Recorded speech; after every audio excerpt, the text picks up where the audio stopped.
महमूद गजनवी का जन्म 971 ईस्वी में हुआ था।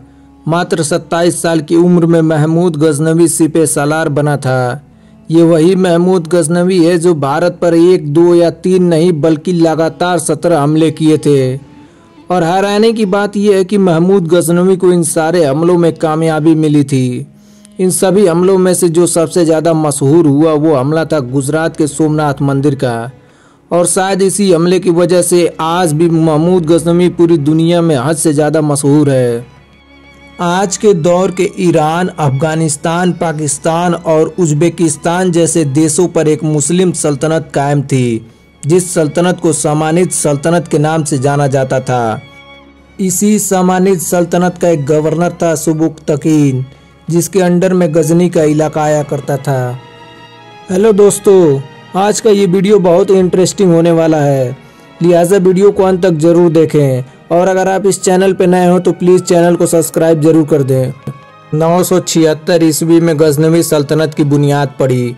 महमूद गजनवी के वालिद ने ही गजनवी सल्तनत कायम की थी, जिनका नाम सुबुक्तकीन था।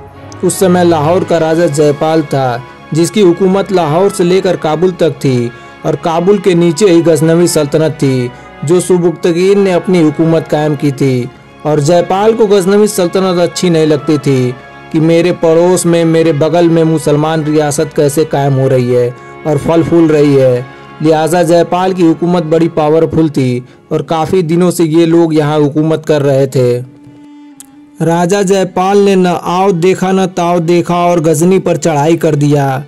अब सुबुक्तकीन के पास कोई चारा ही नहीं था। नई नई रियासत बनी थी, लेकिन उसने किसी तरह से फौज वगैरह जमा किया और ये काबुल और गजनी के बीच में एक जंग हुई, जयपाल और महमूद गजनवी के वालिद के बीच। इत्तेफाक से महमूद गजनवी के वालिद ने जयपाल को हरा दिया और जयपाल पकड़ा गया। पकड़े जाने के बाद जयपाल ने माफ़ी मांगने लगा और जान बख्शने की गुजारिश की, तो सुबुक्तकीन ने उसकी जान बख्श दी और हिदायत किया कि वादा करो कि तुम हमको अब खैराज दिया करोगे। इस पर जयपाल ने कहा, हाँ, हम लाहौर जाएंगे तो वहाँ से आपको हाथी, घोड़े और ज़रूरत के सामान सब भेजेंगे। तो महमूद गजनवी के वालिद ने कहा, ठीक है, एक गलती मैं माफ़ करता हूँ। तब जयपाल ने कहा कि आप अपने आदमियों को भेज दीजिए मेरे साथ, जो उधर से सामान वगैरह लेकर आ जाएंगे। जयपाल ने कहा, जुर्म किया हूँ आप पर अटैक करने का, उसके बदले में आपको बहुत सारी कीमत अदा करूँगा।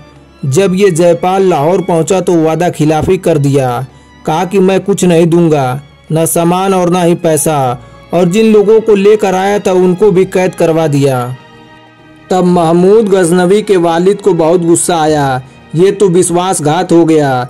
लेकिन ये है कि जयपाल बहुत पावरफुल आदमी था, बड़ी फौज का मालिक था, और सुबुक्तकीन की तो अभी नई नई छोटी सी रियासत कायम हुई थी।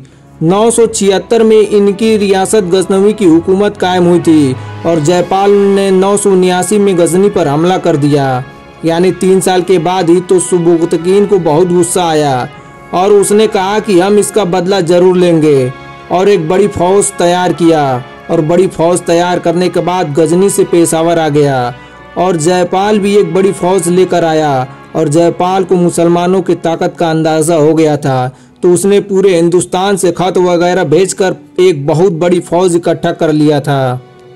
महमूद गजनवी के वालिद को अंदाज़ा नहीं था कि जयपाल इतनी बड़ी फौज लेकर आएगा। वो सोचा था कि जयपाल लाहौर और पेशावर से फौज जमा करेगा, लेकिन ये तो अंदर से ही चिट्ठी वगैरह लिख करके बड़ी फौज तैयार कर लिया था, क्योंकि जयपाल को मालूम था कि मैंने इसके साथ वादा खिलाफी की है, ये बदला जरूर लेगा और चढ़ाई जरूर करेगा। तो चढ़ाई के बदले से पहले से ही तैयारी कर ली थी। लिहाजा जब सुबुक्तकीन फौज लेकर आगे बढ़ा तो देखा कि इतनी बड़ी फौज, जहाँ तक देखो वहाँ तक फौज थी। तो सुबुक्तकीन के सिपह सालार वगैरह घबरा गए, सारे सरदार वगैरह भी घबरा गए कि ऐसा न हो कि मारने जा रहे हैं और खुद ही मर के आ जाएं। लेकिन सुबुक्तकीन बड़ा हौसलामंद इंसान था और तुर्क भी था, तो इसने अपनी फौज का हौसला बढ़ाया और जिहाद वगैरह की तकरीर किया और हिम्मत शुजाअत के किस्से सुनाए लोगों को, जिसके बाद फौज लड़ने के लिए तैयार हो गई। और आगाह भी किया कि हिम्मत तो बढ़ा दिया है, लेकिन याद रहे कि उसकी फौज की तादाद बहुत बड़ी है। जो भी करना बहुत एहतियात से करना, क्योंकि छोटी फौज से इतनी बड़ी फौज को शिकस्त देना आसान नहीं है।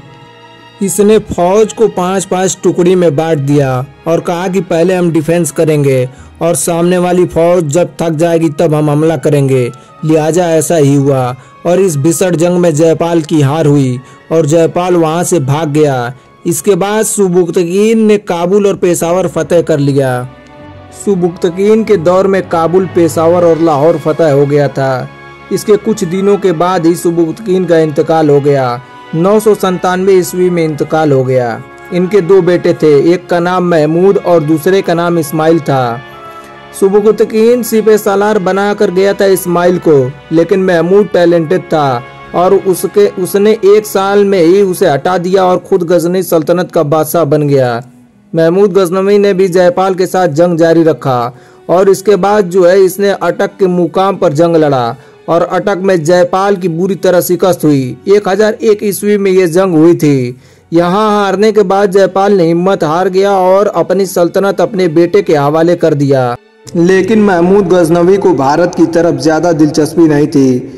महमूद गजनवी को उज्बेकिस्तान, खुरासान, ईरान की तरफ ज्यादा दिलचस्पी थी, क्योंकि इससे पहले सामानिद सल्तनत से टूटा था। सोचता था एक ज़माने में ये हमारे बॉस थे, हम उनके फॉलोअर थे, अब हम ताकत में आ गए हैं, उधर कमजोरी आ गई है, तो इसने इसे भी फतह कर लिया और फिर खुरासान, ईरान फतह कर लिया। यानी इतनी तेज़ी से फतह कर रहा था कि आपको सिकंदर आज़म की याद ताज़ा हो जाएगी। और बगदाद फतह करने के बारे में सोच रहा था। और इधर भारत के बॉर्डर पे कोई बगावत होती थी तो आकर हमला करके चला जाता था। 17 बार हमला किया। जहाँ जहाँ बगावत की बू आती थी कि यहाँ तैयारी हो रही है तो आकर हमला कर देता था।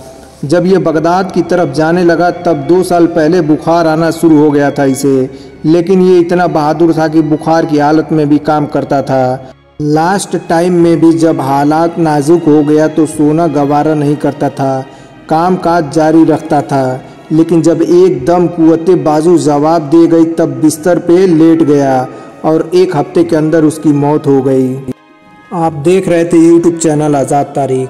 अगर आपको ये वीडियो पसंद आया हो तो वीडियो को लाइक करें और चैनल को ज़रूर सब्सक्राइब कर दें।